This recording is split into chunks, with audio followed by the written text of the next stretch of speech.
ओम श्री गणेशाय नमः। ओम विष्णवे नमः शिवाय नमः। ओम श्री विष्णवे नमः शिवाय नमः। ओम श्री विष्णवे नमः श्री शिवाय नमः।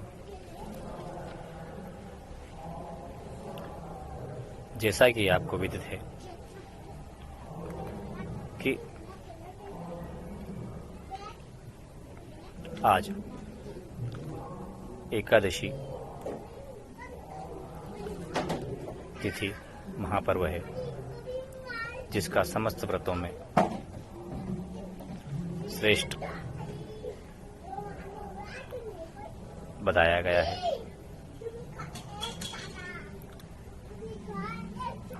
एकादशी तिथि को करने के लिए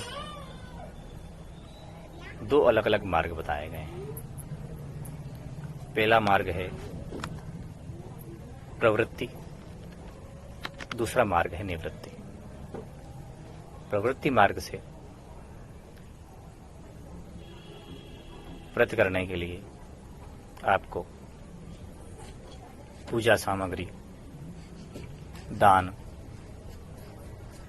पूजन, प्रसाद, भोग, फलाहार, श्रवण, नृत्य, गायन, जागरण, इन समस्त का विधान है। दूसरा प्रकार निवृत्ति का है, जिसमें केवल निराहार रहकर ही एकादशी व्रत को किया जा सकता है। निवृत्ति मार्ग को ही एकादशी के हिसाब से सर्वश्रेष्ठ कहा गया है।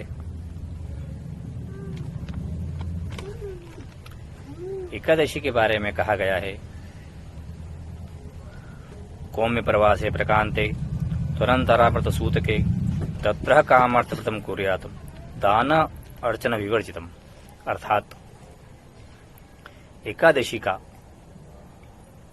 व्रत जन्म सूतक,